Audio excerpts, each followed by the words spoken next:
So dear students अस्सलामु अलैकुम। आज हम थॉमस कैलकुलस की एक्सरसाइज 3.2 के क्वेश्चन नंबर 31 से कंटिन्यू करने जा रहे हैं।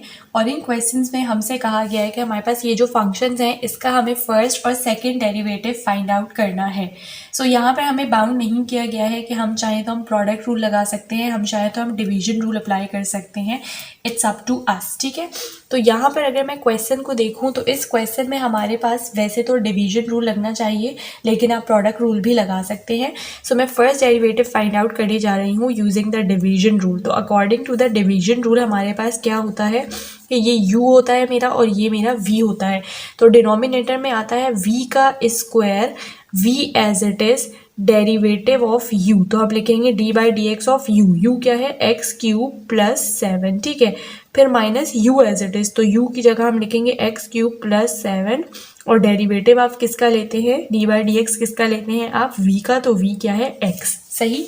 सो ये हमने लिख दिया है। अब इसके बाद हमें डेरिवेटिव्स को फाइंड आउट करके लिखना है। तो यहाँ पर x एज इट इज आया, इसको जब आप डेरिवेट करेंगे तो इसका डेरिवेटिव आपके पास आएगा 3x स्क्वायर, सही है। और प्लस 7 जो है वो कांस्टेंट है, उसका डेरिवेटिव 0 आएगा, जो कि हम नहीं रखेंगे। फिर माइनस आपके पास x cube plus 7 as it is आ जाएगा। और उसके बाद जब आप इसको डेरिवेट करेंगे तो उसका डेरिवेटिव आएगा आपके पास 1 और डिनोमिनेटर में आपके पास है एक्स स्क्वायर। अब आपका क्वेश्चन बहुत सिंपल हो चुका है। आपने क्या करना है? सिर्फ और सिर्फ सिंपली मल्टीप्लिकेशन करनी है। तो ये हो जाएगा 3x cube minus x cube minus 7 और डिनोमिनेटर में है आपके पास एक्स स्क्वायर। तो यहाँ पर अब आप जब दोनों एक्स क्यूब वाले टर्म्स को सॉल्व करेंगे तो आपके पास आ जाएगा 2x cube minus 7 upon x square. So ये आपके पास आ चुका है फर्स्ट डेरिवेटिव का आंसर। अब हमें इसको सेकेंड टाइम भी डेरिवेट करना है, तो हम यहाँ पर कर लेते हैं। हम लिखेंगे y double dash is equals to, इसको डेरिवेट करना है, ठीक है। तो अब यहाँ पर भी आप क्या कर सकते हैं? आप सिंपली इसके ऊपर डिवीजन रूल अप्लाई कर सकते हैं। अगर आप डिवीजन रूल अप्लाई नहीं करना चाहते तो आपके पास ऑप्शन है, आप इसके ऊपर प्रोडक्ट रूल भी अप्लाई कर सकते हैं। और अगर आप प्रोडक्ट रूल भी अप्लाई नहीं करना चाहते तब आप इसके अंदर एलसीएम ब्रेक सिस्टम करने के बाद इसके ऊपर आप कौन सा जो पावर रूल है वो भी अप्लाई कर सकते हैं। तो ये टोटली आपके अपने ऊपर है। मैं इसके ऊपर दोबारा से डिवीजन रूल ही अप्लाई करने जा रही हूँ। तो डिवीजन रूल के अकॉर्डिंग मेरे पास क्या होता है? v का स्क्वायर यानी एक्स स्क्वायर का स्क्वायर हो जाएगा v एज इट इज, यानी कि x square as it is d by d x किसका आता है? u का। तो u अब मेरे पास क्या बन गया है? 2x क्यूब माइनस 7 बन गया है। फिर minus u as it is यानी कि 2x cube minus 7 as it is and d by d x किसका आप लेते हैं? v का। तो इस वक्त मेरे पास v क्या है? v है मेरा एक्स स्क्वायर, सही। तो वो मैंने यहाँ पर लिख दिया। अब आपने डेरिवेटिव्स के जो आंसर आएंगे वो लिखने हैं। तो हमने लिख दिया x square as it is. इसको अगर आप डेरिवेट करें तो ये पावर रूल के अकॉर्डिंग 6x स्क्वायर आ जाएगा, ठीक है। और फिर माइनस 7 का क्योंकि आपके पास 0 आएगा तो मैं नहीं लिख रही हूँ। उसके बाद फिर माइनस 2x क्यूब माइनस 7 को आप एज इट इज लिख दें, 2x क्यूब माइनस 7। और एक्स स्क्वायर का जब आप डेरिवेटिव लेंगे तो वो आएगा 2x और डिनोमिनेटर में आप इसको मल्टीप्लाई करके लिख लें तो ये हो जाएगा x की पावर 4। अब आपका क्वेश्चन जो है वो सिंपल मल्टीप्लिकेशन की तरीके का बन चुका है। तो अब आप इसको मल्टीप्लाई करें तो ये आपके पास बन जाएगा 6x की पावर 4 माइनस 2x को, और इसको मल्टीप्लाई करें साथ में माइनस के साइन को भी मल्टीप्लाई कर दें, ठीक है। तो ये आपके पास हो जाएगा 4x की पावर 4, फिर माइनस माइनस प्लस 7 टू ज़ा 14x और डिनोमिनेटर में आपके पास आ जाएगा x की पावर 4, सही। नेक्स्ट आपने दोनों ये जो x की पावर 4 वाले हैं इनको आपस में सॉल्व करना है। तो 6 माइनस 4 विल बिकम 2x की power 4 plus 14x over x की पावर 4। ये आपके पास आ चुका है आंसर सेकेंड डेरिवेटिव के लिए, ठीक है। अगर आप चाहें आप अपने आंसर को यहीं पर छोड़ सकते हैं, अदरवाइज एक और आपके पास जो ऑप्शन है वो ये है कि आप यहाँ पर एलसीएम ब्रेक कर लें। तो जब आप एलसीएम ब्रेक करेंगे तो ये हो जाएगा 2x की पावर 4 ओवर x की power 4 plus 14x upon x की पावर 4। तो इससे आपके पास क्या हो जाएगा? x की पावर 4 से x की पावर 4 कैंसिल आउट हो जाएगा। यहाँ से आपके पास बचेगा 2 प्लस एक x से एक x कैंसिल आउट हो जाएगा। तो 14 अपॉन एक्स क्यूब बचा, जिसको आप इसे लिख सकते हैं 14x की पावर माइनस 3 ऊपर, ठीक है। तो इस तरह से भी आप लिख सकते हैं और चाहे तो आप अपने आंसर को यहाँ पर भी ख़त्म कर सकते हैं। तो ये हमारे पास फर्स्ट क्वेश्चन जो है इस टॉपिक का सॉल्व हो चुका है। अब हम मूव करेंगे नेक्स्ट क्वेश्चन की तरफ।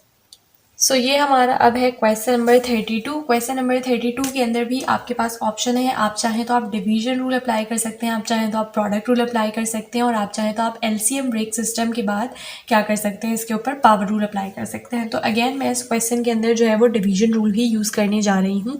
तो डिवीजन रूल के अकॉर्डिंग अगर मैं इसका फर्स्ट डेरिवेटिव लूँ तो मैं लिखूँगी s prime is equals to, according to the division rule आपके पास जो है ये u है और ये v है, तो नीचे आ जाता है v का square, v as it is, d by d t आएगा किसका, u का, तो u आपके पास है T square plus 5t minus 1 और फिर minus u as it is, तो t square plus 5t minus 1 as it is, और d बाई डी टी किसका होगा आपके पास, v का, तो v आपके पास है t का स्क्वायर। थोड़ी सी स्पेस कम हो गई है बट मैंने इसीलिए मुंह से बोल दिया ताकि आपको पता लगे कि ये टी स्क्वायर लिखा हुआ है। उसके बाद नीचे अब आपने डेरिवेटिव्स फाइंड आउट करके लिखने हैं, तो आपके पास t square as it is, यहाँ पर जब आप डेरिवेट करोगे तो वो आएगा 2t स्क्वायर का 2t प्लस 5t का डेरिवेटिव आएगा 5, सही। उसके बाद फिर माइनस आपके पास t square plus 5t minus 1 as it is आया, और टी स्क्वायर को जब आपने डेरिवेट किया तो वो आया 2t, और डिनोमिनेटर में आप लिख सकते हैं t की पावर 4। अब आपके पास ये सिंपल मल्टीप्लिकेशन है तो आप इसको मल्टीप्लाई करवा लें, तो ये आपके पास बन जाएगा 2t cube plus 5t square, और फिर ये माइनस के साइन और 2t को साथ ही आप मल्टीप्लाई करवा लो, ठीक है। तो ये आपके पास बन जाएगा माइनस 2t क्यूब और उसके बाद फिर minus 10t square plus 2t, सही, और उसके बाद फिर डिनोमिनेटर में आपके पास आ जाएगा t की पावर 4 एज इट इज़। अब आप जो है वो देखो ये 2t क्यूब और ये नेगेटिव वाला 2t क्यूब एक दूसरे को कैंसिल आउट कर देंगे, फिर प्लस 5t स्क्वायर और minus 10t square will become minus 5t square plus 2t, और डिनोमिनेटर में आ जाएगा t की पावर 4। चाहें तो आप आंसर को यहीं पर छोड़ सकते हैं, और अगर आप नहीं चाहते आंसर को यहाँ पर छोड़ना तो आप एलसीएम ब्रेक सिस्टम करो, ठीक है। तो उससे क्या हो जाएगा minus 5t square over t की पावर 4 फिर प्लस 2t अपॉन t की पावर 4। अच्छा, इससे हमारे पास एलसीएम ब्रेक सिस्टम करने से क्या होगा आप आगे देखेंगे कि यहाँ पर आप लिख सकते हैं कि टी स्क्वायर से टी स्क्वायर कैंसिल आउट हो जाएगा, तो आप लिख सकते हैं -5 और टी की पावर -2, ये जो डिनोमिनेटर का टी स्क्वायर बचा है उसको हम ऊपर ले गए हैं, ठीक है। फिर +2, एक टी से एक टी कैंसिल आउट हो जाएगा, डिनोमिनेटर में हमारे पास बचा है टी क्यूब, जिसको अब हम न्यूमिनेटर में लेके जाएंगे तो बच जाएगा टी की पावर -क्यूब, और ये हमारे पास फर्स्ट डेरिवेटिव का आंसर आ चुका है। अब ऐसा करने से हमारे पास क्या होगा कि सेकंड डेरिवेटिव के अंदर मैं पावर रूल अप्लाई करूँगी। अगर मैं यहीं पर इसको छोड़ती तो फिर क्या होता है कि मैं इसके ऊपर जो डिवीजन रूल है उसी को अप्लाई करना प्रेफर करती, बट अगर आप पावर रूल तक ना लाते, आप यहाँ पर भी करते और उसके बाद डायरेक्ट भी पावर रूल अप्लाई करते तो आपके पास आंसर आ जाना था। सो यहाँ पर देखें, अब हम सेकंड डेरिवेटिव लेने जा रहे हैं। सेकंड डेरिवेटिव के लिए हमने लिखा s double dash is equals to, यहाँ पर सबसे पहले -5 एज इट इज़ आ जाएगा, टी की पावर -2 के ऊपर आपने पावर रूल लगाना है।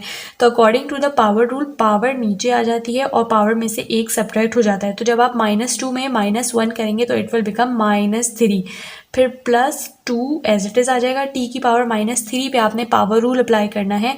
तो according to the power rule power नीचे आ जाती है, पावर में से एक सब्ट्रैक्ट हो जाएगा, तो जब -3 में से -1 होगा तो इट विल बिकम -4, सही।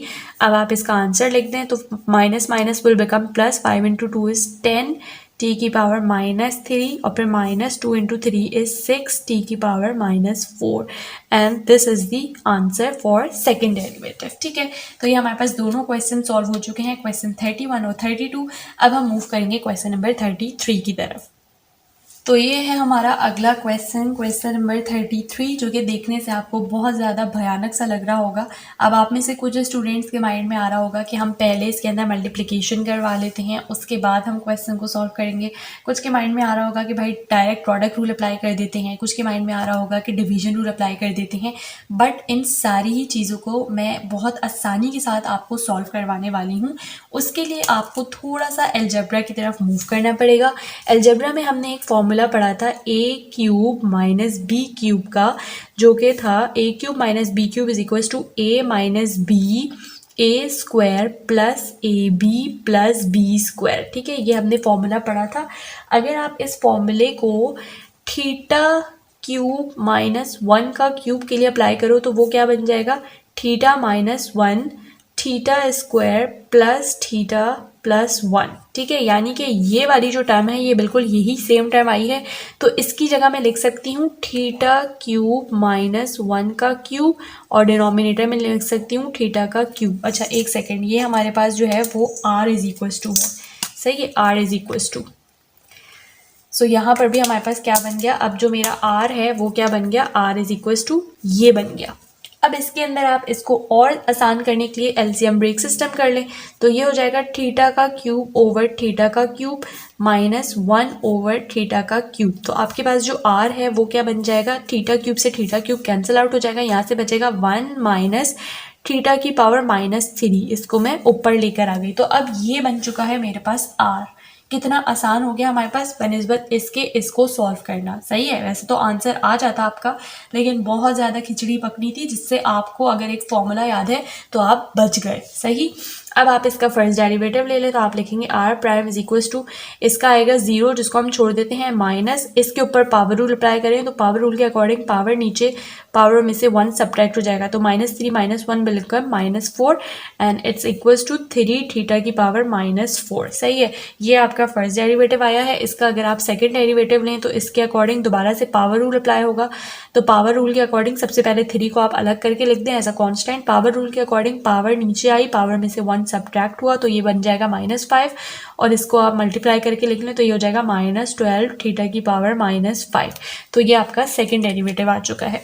सो कितनी आसानी से हमने क्वेश्चन नंबर 33 को सॉल्व कर लिया यूजिंग द फॉर्मूला। अब हम मूव करेंगे नेक्स्ट क्वेश्चन की तरफ। अब हमारे पास है ये क्वेश्चन नंबर 34। क्वेश्चन नंबर 34 के ऊपर अगर आप गौर से देखें तो यहाँ पर आपके पास इस वक्त फॉर्मूला नहीं बन रहा। उसकी वजह क्या है कि यहाँ पर आपके पास स्क्वायर है और यहाँ पर भी x है, जबकि यहाँ पर अगर स्क्वायर है तो फिर पावर 4 होनी चाहिए थी, जो कि नहीं है।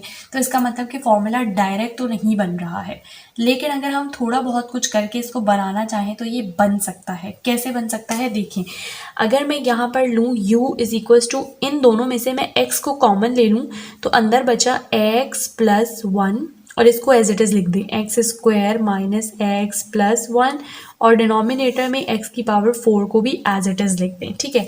अब क्या हुआ कि एक x से एक x कैंसिल आउट हो जाएगा, आपके पास बचा x plus 1 x square minus x plus 1, और डिनोमिनेटर में आपके पास बचा एक्स क्यूब।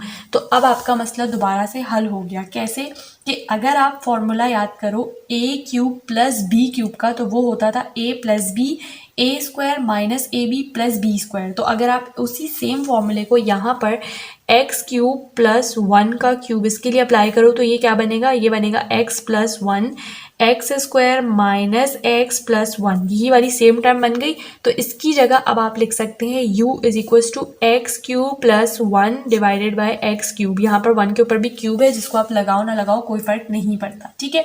तो यहाँ पर अब आपने अगेन क्या करना है, आपने एलसीएम ब्रेक सिस्टम कर लेना है, जिससे आपके पास ये बन जाएगा 1 प्लस एक्स की पावर -3। तो अब आपका जो u है वो ये है।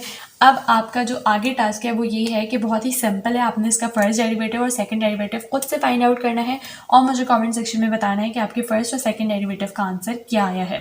सो स्टूडेंट्स, आज की इस लेक्चर वीडियो को हम यहीं पर फिनिश करते हैं। क्वेश्चन नंबर 34 तक हमने इसको किया है। अगर आपको लेक्चर वीडियो पसंद आ रही है तो जाने से पहले चैनल को लाजमी सब्सक्राइब करें, वीडियो को अपने फ्रेंड्स के साथ भी शेयर करें ताकि उनकी भी हेल्प हो सके, और मुझे कॉमेंट सेक्शन में ज़रूर बताइए कि लेक्चर वीडियो आपके लिए हेल्पफुल रही या नहीं।